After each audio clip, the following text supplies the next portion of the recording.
Hi, Dr. Hollinger. This is my video for my unit plan.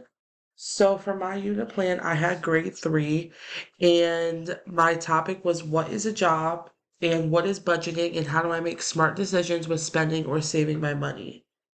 So I really took that and kind of ran and just to hit multiple standards, and I would love to tell you about it.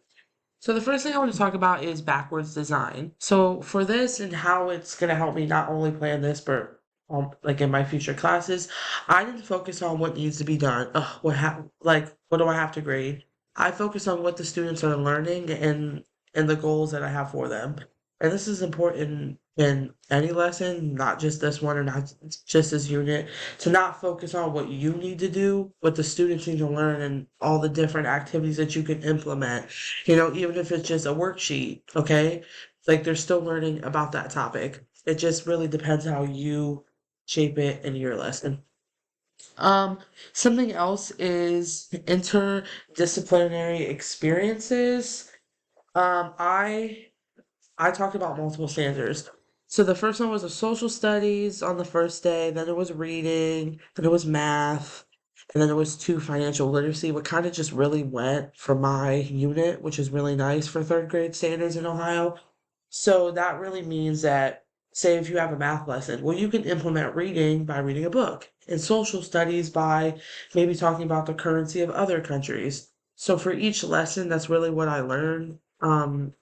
In these like past weeks about the unit plan and all these topics, that you can have a lesson and you can hit multiple different things, which I actually really like because I never really liked math growing up. And when I did this growing up, they really talked about the social studies and all the different um, standards that they have. Like they even have like the technology, so you can like how to do a budget online or like a spreadsheet. The older you go, so it's there for you, but you just have to find um, the opportunities to implement it in your lesson.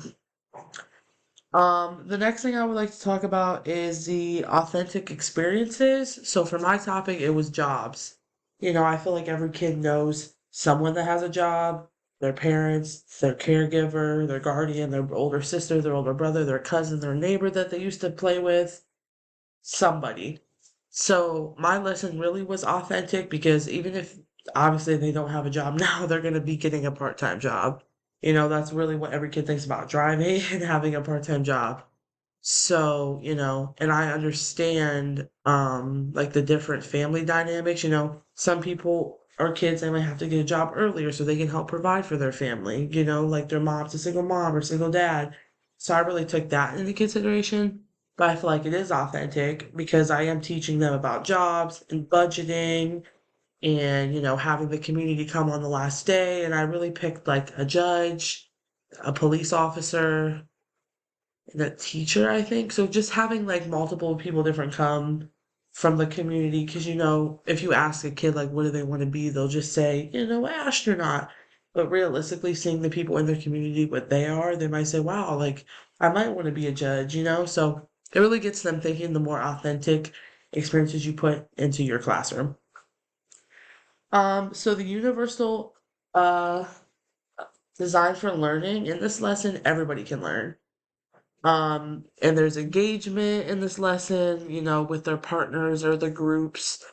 So that was really a big thing in my lesson because, universal design for learning really focuses on every student learning. And, things can be changed in my lesson. If a student has, a hard time writing, they can read it to me. For a few of my summative assessments, they do a worksheet. Just so I know, we did a song, we did this, let's complete a worksheet just so I can see. I can file that for, parent teacher conferences or something.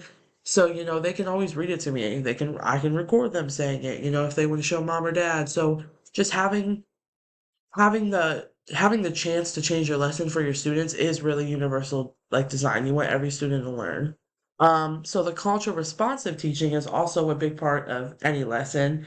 That is really just talking about, having the family involvement and the community culture and really learning about each different student and their culture. So family engagement has a big part in every lesson every day in the school, and you actually taught me that, just to get me to have the families involved is a really big thing.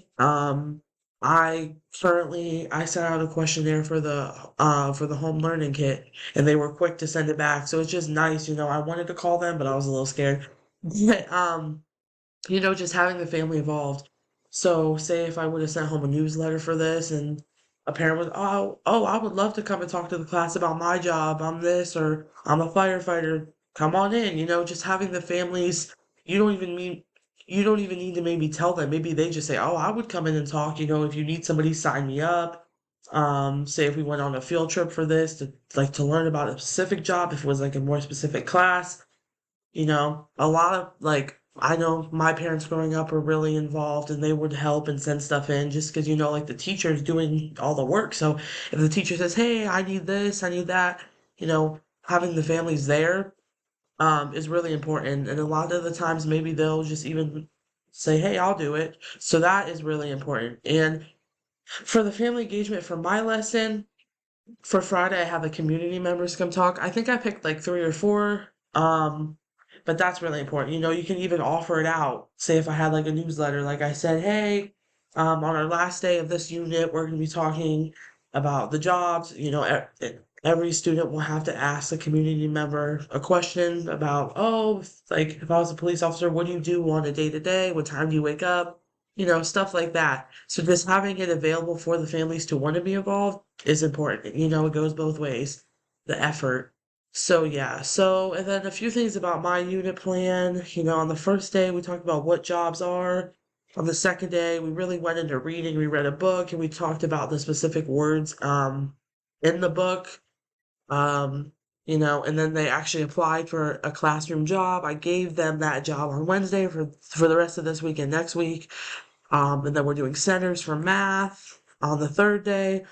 On Thursday, we really talked about the financial responsibility, saving versus spending. They each set of partners had $25, and there was different items around the room. They either had to skip it and save it, their money, or spend it.